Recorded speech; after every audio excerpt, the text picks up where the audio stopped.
കൃഷ്ണ ഗുരുവായൂരപ്പ ശരണം. Guruvayur Unnikkannan online YouTube ചാനലിലേക്ക് എല്ലാവർക്കും സ്വാഗതം. ഇതാ കർക്കടക മാസം പഞ്ഞമാസം കഴിയുകയാണ്. ചിങ്ങമാസം പുതുപുലരി ആരംഭിക്കുകയായി. ശ്രീ ഗുരുവായൂരപ്പൻ്റെ നിറമഹോത്സവവും തൃപ്പുത്തരി മഹോത്സവവും വരികയായി. ആഗസ്റ്റ് മാസം 18-ാം തീയതിയാണ് നിറമഹോത്സവം. ആഗസ്റ്റ് മാസം 30-ാം തീയതിയാണ് തൃപ്പുത്തരി മഹോത്സവം നടക്കുന്നത്. ആഗസ്റ്റ് 18-ാം തീയതി നിറ ദിവസം രാവിലെ 8:30 മണി മുതൽ 9:30 മണി വരെയുള്ള ശുഭമുഹൂർത്തത്തിലാണ് നിറമഹോത്സവത്തിൻ്റെ പൂജ ആരംഭിക്കുന്നത്. തലേ ദിവസം തന്നെ പുതു നെൽക്കതിർക്കട്ടകൾ ക്ഷേത്രത്തിന് പുറത്ത് ഗോപുരത്തിൻ്റെ അടുത്തൊരു പ്രത്യേക സംവിധാനത്തിൽ അവിടെ കൊണ്ടുവച്ചിട്ടുണ്ടാവും. ഈ മുഹൂർത്ത സമയമായാൽ അടിയന്തരക്കാരായ അഴീക്കൽ മനയം കുടുംബക്കാർ ഈ പുതു നെൽക്കതിർക്കട്ടകൾ തലയിലേറ്റി ദീപസ്തംഭത്തിനൊരു പ്രദക്ഷിണം വെച്ച് ആ ഗോപുര കവാടത്തിൽ അണിഞ്ഞൊരുക്കി, അരിമാവ് കൊണ്ട് അണിഞ്ഞൊരുക്കി നാക്കല വിരിച്ച് അതിൽ കൊണ്ടുവന്ന് വെക്കുന്നു. അതെല്ലാം കൊണ്ടുവന്ന് വെച്ച് കഴിഞ്ഞാൽ മുഹൂർത്തത്തിനോട് തൊട്ട് മുമ്പ് തന്നെ കീഴ്ശാന്തി നമ്പൂതിരിമാർ, ശാന്തിയറ്റ നമ്പൂതിരിമാർ അവിടെ വരികയും ബാക്കിയുള്ളവരും ഒപ്പമുണ്ടാകും.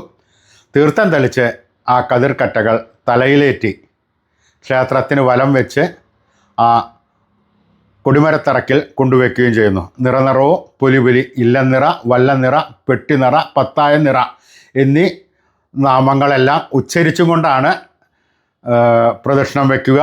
വാദ്യഘോഷങ്ങളുണ്ടാകും. അത് ഗോപുരത്തിൻ്റെ ഉള്ളിൽ നിന്നും, ഗോപുരത്തിൻ്റെ അവിടെ നിന്ന് എടുത്ത് നിന്ന് കൊടിമരത്തിൻ്റെ അവിടെ കൊണ്ടുവന്ന് വെച്ച് കഴിഞ്ഞാൽ ശ്രീ ഗുരുവായൂരപ്പൻ്റെ മേൽശാന്തി അതിന് പൂജ കഴിക്കുന്നു. ആ നെൽക്കതിർക്കട്ടകളിൽ മുകളിൽ ആദ്യം നാളികേരം ഉടച്ച് ആ നാളികേര വെള്ളം വീഴ്ത്തിയതിന് ശേഷം ശ്രീ ഗുരുവായൂരപ്പനെ ആവാഹിച്ച് ശ്രീ ഗുരുവായൂരപ്പൻ്റെ വലത്തെ തുടയിലേക്ക് ലക്ഷ്മി ദേവിയെയും ആവാഹിച്ച് പൂജ കഴിക്കുന്നു. ആ നെൽക്കതിർക്കറ്റുകൾ മുഴുവൻ ഐശ്വര്യ സമൃദ്ധമാക്കുന്നു. ആ പൂജ കഴിഞ്ഞതിന് ശേഷം ഒരു കറ്റ ശ്രീ ഗുരുവായൂരപ്പൻ്റെ ശ്രീരകത്ത് കൊണ്ടുപോയി പാദത്തിൽ വെച്ച് അവിടെ കെട്ടിത്തൂക്കുന്നു. അതിനുശേഷം ഉപദേവന്മാരുടെ ക്ഷേത്രത്തിലും ശ്രീകോവിലിലും അതുകൊണ്ട് സമർപ്പിക്കുന്നു. പിന്നെ ദേവസ്വം ഓഫീസുകളിലും ദേവസ്വത്തിൻ്റെ കൗണ്ടർ എന്ന് വേണ്ട ദേവസ്വം പെരുമാറുന്ന എല്ലാ സ്ഥലങ്ങളിലും ഇത് കൊണ്ടുപോയി നിക്ഷേപിക്കുന്നു. ക്ഷേത്രത്തിൽ വരുന്ന എല്ലാ ഭക്തന്മാർക്കും ഈ ഐശ്വര്യ സമൃദ്ധമായ നിറ കതിർക്കട്ടകൾ വിതരണം ചെയ്യുന്നു. അത് ഏകദേശം കിട്ടുമ്പോഴേക്കും ഒരു 9:30 മണിയോളം ആവേണ്ടതാണ്. അങ്ങനെ ഈ ഭക്തന്മാരെല്ലാവരും നെൽക്കതിർക്കട്ടകൾ സ്വഗൃഹത്തിൽ, വ്യവസായ സ്ഥാപനങ്ങളിൽ, ബാങ്ക് ലോക്കറുകളിൽ എല്ലാം കൊണ്ട് നിക്ഷേപിക്കുന്നു. ആ ഒരു വർഷം മുഴുവൻ അവർക്ക് ഐശ്വര്യ സമൃദ്ധമാകുന്നു. ശ്രീ ഗുരുവായൂരപ്പൻ്റെ കാരുണ്യം അതിൽ ഉണ്ടാവുന്നു. ശ്രീ ഗുരുവായൂരപ്പൻ്റെ ഒരു അനുഗ്രഹം അതിലുണ്ടാവുന്നു. ആ വർഷം മുഴുവൻ അവർക്ക് നല്ല സുഖജീവിതം കിട്ടുന്നു. അതിനുശേഷം വരുന്നതാണ് ഗുരുവായൂരപ്പൻ്റെ പുത്തരി നിവേദ്യം, തൃപ്പുത്തരി. ഈ പുതു നെല്ലുകൾ കുത്തി അരിയാക്കി ആ അരി കൊണ്ട് ഇടിച്ചു പിഴിഞ്ഞ് പായസം ഉണ്ടാക്കുന്നു. ഏകദേശം ഒരു 3000-ഓളം നാളികേരം ചിരകി പാല് പിഴിഞ്ഞ് അതിനനുസരിച്ചുള്ള ശർക്കര എല്ലാം ചേർത്ത്, നെയ്യ് ചേർത്ത്, കദളിപ്പഴം ചേർത്തിട്ടാണ് ഈ നല്ല പുത്തരി പായസം ഉണ്ടാക്കുന്നത്. അത് ഉച്ചപൂജയ്ക്കാണ് ഉണ്ടാക്കുന്നത്.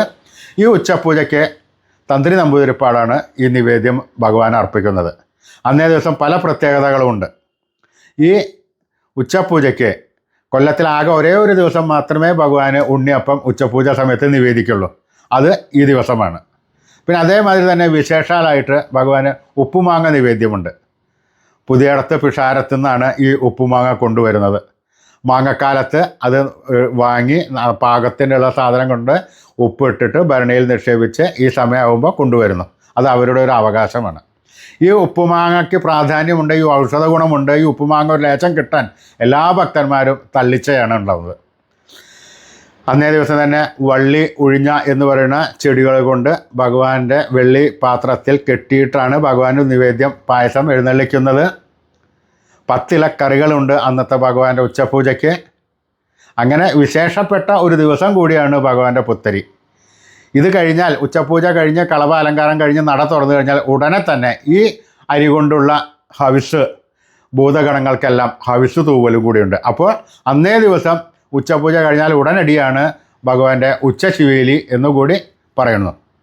വൈകുന്നേരം ശിവേലി ഇല്ല, ഈ സമയത്ത് തന്നെ ശിവേലി കഴിയുന്നതാണ്. അപ്പോൾ ശിവേലി ദർശനത്തിന് വരുന്നവർ ഈ സമയം കണക്കാക്കി വരേണ്ടതാണ്. അങ്ങനെ ഭഗവാന്റെ ഈ പുത്തരി പായസം എല്ലാ ഭക്തന്മാരും വന്ന് രസീതിയാക്കാവുന്നതാണ്. നിവേദ്യം കഴിഞ്ഞാൽ മേടിച്ചു കൊണ്ടാവുന്നതാണ്. ഇപ്പോൾ തന്നെ ഓൺലൈനായിട്ട് ഇതിൻ്റെ രസീതി എടുത്തു തുടങ്ങിയിട്ടുണ്ട്. പിന്നെ 30-ാം തീയതി 29-ാം തീയതി ഉച്ച മുതൽ ഗുരുവായൂരപ്പൻ്റെ കൗണ്ടറിൽ വന്നു കഴിഞ്ഞാൽ നിങ്ങൾക്ക് ഈ രസീതി കിട്ടുന്നതാണ്. അപ്പോൾ സ്വാദിഷ്ടമായ ഒരു പുത്തരി പായസം നിങ്ങൾക്ക് എല്ലാവർക്കും സ്വീകരിക്കാം. അന്നേ ദിവസം ഈ 2 ദിവസങ്ങളിലും ഗുരുവായൂർ വരിക, ദർശനം നടത്തുക, ശ്രീ ഗുരുവായൂരപ്പൻ്റെ അനുഗ്രഹം നേടുക. ഈ വർഷം മുഴുവൻ നിങ്ങൾക്കെല്ലാവർക്കും ഐശ്വര്യസമൃദ്ധമായ ഒരു ജീവിതം ശ്രീ ഗുരുവായൂരപ്പൻ തരും. ഗുരുവായൂരപ്പൻ്റെ അനുഗ്രഹം എപ്പോഴും ഉണ്ടാകും. എല്ലാ ഭക്തന്മാരും ഇതിനു വേണ്ടി വരിക. ഹരേ ഗുരുവായൂരപ്പ ശരണം നാരായണ.